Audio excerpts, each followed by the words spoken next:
World of Tanks has a lot of problems. I don't think anybody is going to disagree with that point I just made. From the fact that artillery is just allowed to exist and punish players from doing their job. You see, when artillery was first introduced into the game, it was called an anti-camping mechanic, because if you camped, you'd be shot for sitting still. The problem with that theory is you have to get spotted when you're camping.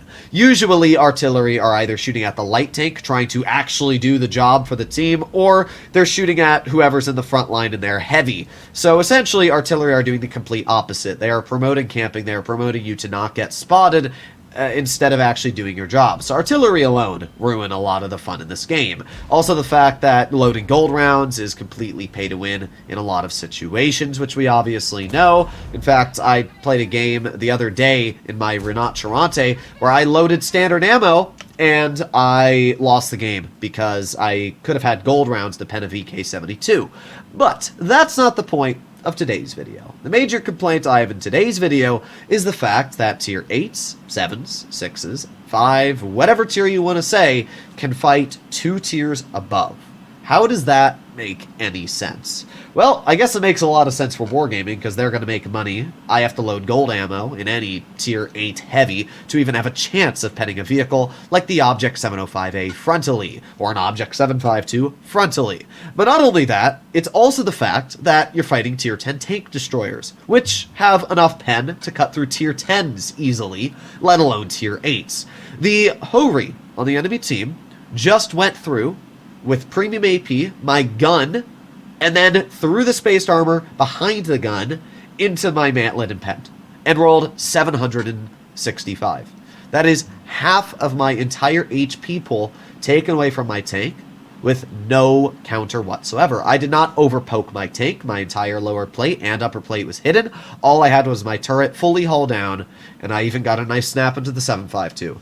And in return, I get punished by an TD sitting at the back of the map. If I was in a tier 9 heavy and I, had strong turret armor, that probably wouldn't have penned me. If I was in a tier 10 heavy, something like a 705A, or let's say, it doesn't even matter, an IS-7, a 260, the armor on the turret is usually going to be at least effective enough that you're not going to get penned every single shot.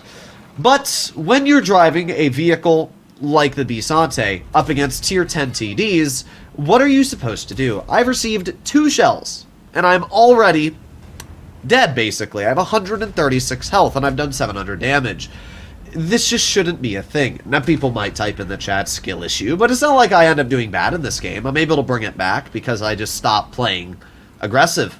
But it's annoying that I'm driving a heavy tank, which is meant to be played aggressive in the front line, and I'm not allowed to play it like I want to. I have to spam gold ammo to cut through tier 9s and 10s because that's all I can shoot at. It's just very irritating. This is definitely my biggest gripe with World of Tanks. Why am I fighting +2, -2? Why is it just not +1, -1? The matchmaker can clearly do +1, -1.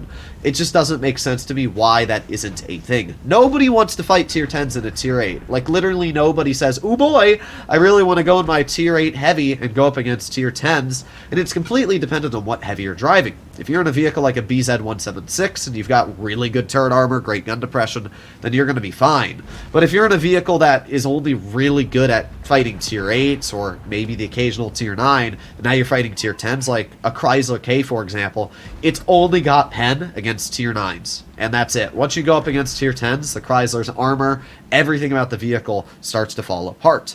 And that's the same case for something like the Bisante. This vehicle's got amazing turret armor against tier 8s, and even tier 9s in a lot of situations. But the moment you fight tier 10s, your armor falls apart very, very fast.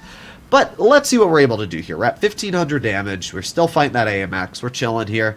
Our team is unfortunately falling apart very, very fast, and there's really not much you can do about that. Let's see. AMX is showing me his hatch. We're going to shoot. Unfortunately, it does not end up penning. Doesn't even go close to where I aimed either. Shoot again. Unfortunately, again, does not go where I'm aiming. That's just a little unfortunate, especially because each one of these rounds is about 8,000 credits. So, yeah, not a great start. We can see the Hori in the back. By the way, that single Hori is able to stop our entire team from advancing. It's actually pretty funny how a single tank was able to stop our entire team. Now, if I was in a tier 10 heavy, I'm quite confident that we would have won this battle because I would have been able to help, clear, and move on somewhere else. But because I'm in a tier 8 heavy, what am I going to do? I can't push the Hori. I'm not able to go over towards the UDES because I'm not going to be able to do anything there. So the AMX is going to drive over the ridge. I get 1 shell into his vehicle.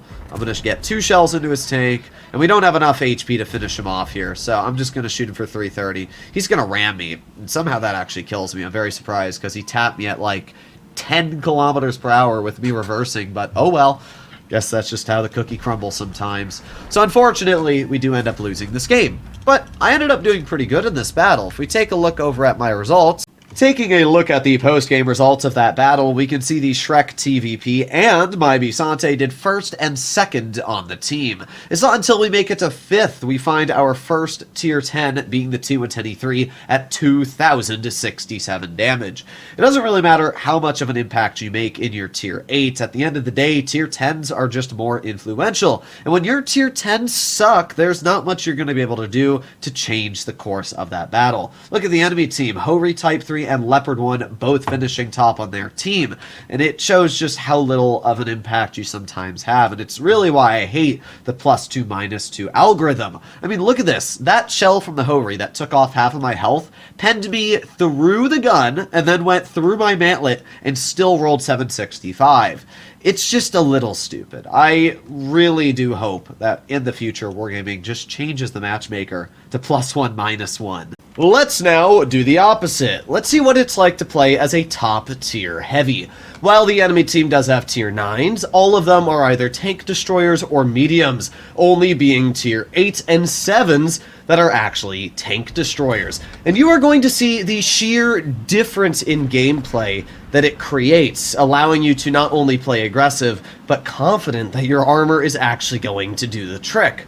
Now, unfortunately, we do get shot by an arty, which is a little annoying because not only do we lose about 218 health, but we're stunned.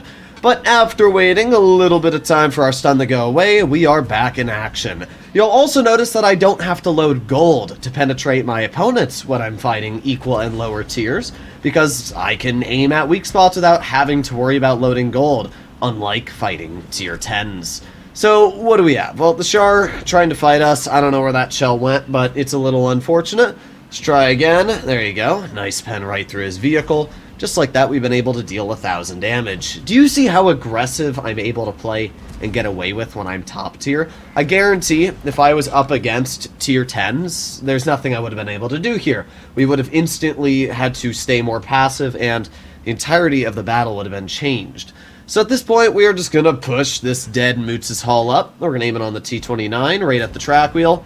Nice shot, 348. Unfortunately, he does repair his tracks. We're not able to get a second shell out, but that's fine. We're going to have our auto-reloading capabilities, get another shell out. Just going to keep moving this dead Moots up. But at this point, I'm like, well, does it even matter?